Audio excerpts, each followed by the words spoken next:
8 months after a group of terrorists attacked the Abuja-Kaduna bound train, the railway service of that route has been reopened. Hi, welcome to What's Happening. These are the top 10 stories.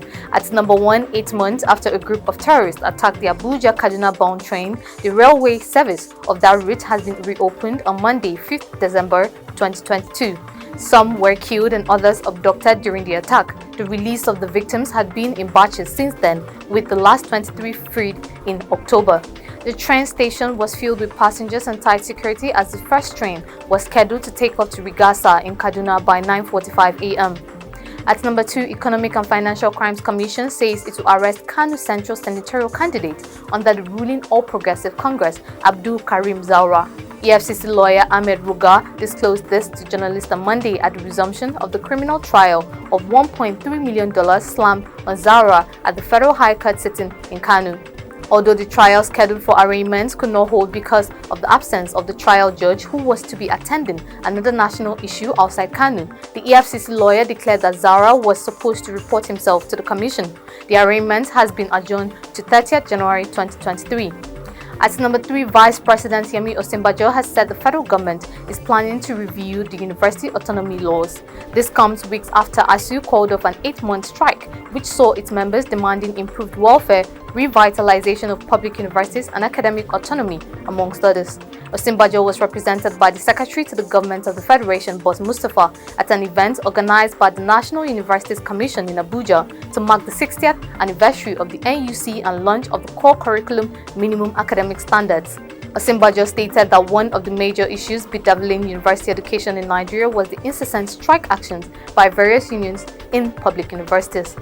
At number 4, gunmen who were arrested at Mina, Niger State, residence of Senator Mohammed Sani Musa of the All Progressive Congress, representing Niger East Senatorial District in the National Assembly, have told the police they were sent to kidnap the lawmaker.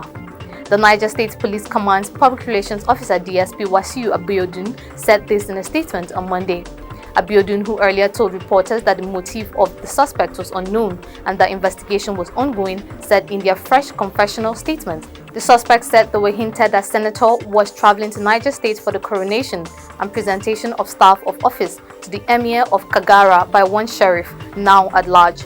At number 5, the National Population Commission has promised that the 2023 census will hold in all parts of the country despite the security challenges in some states. The commission also said the census will be fully digitalized as it has already commenced using digital maps for counting houses.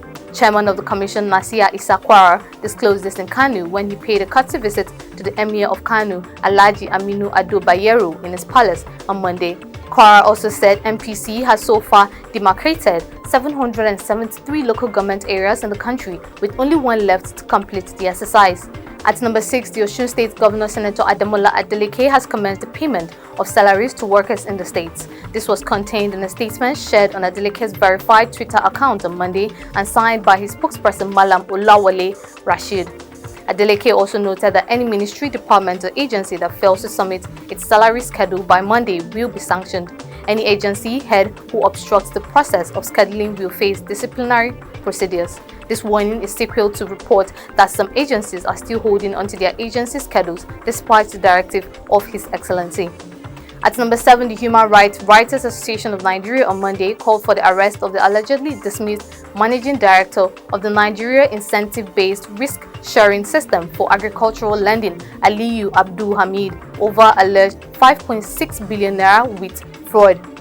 Huriwa National Coordinator Emmanuel Onwubiko, in a statement, condemned the secret sacking of Abdul Hamid by President Buhari and the Governor of the Central Bank of Nigeria, Godwin Emefiele, after the alleged haste was uncovered by the media. Huriwa tasked the Economic and Financial Crimes Commission and the Independent Corrupt Practices and Other Related Offences Commission to arrest Abdul Hamid and charge him to court if indeed he has been sacked as widely reported.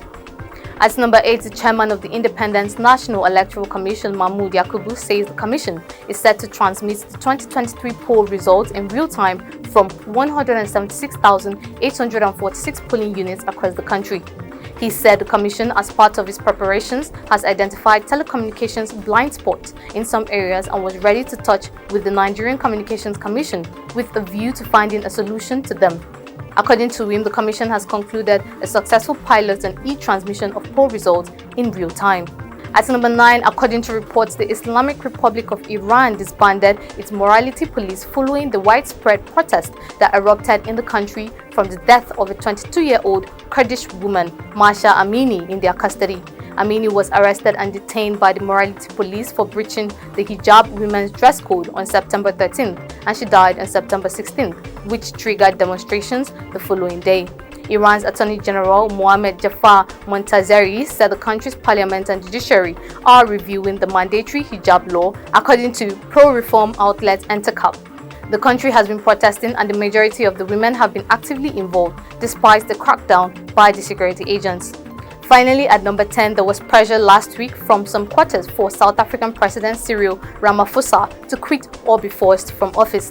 Cyril Ramaphosa seemed to have insisted over the weekend that he will not resign, but the South African president still faces a parliamentary vote on Tuesday that could lead to his impeachment.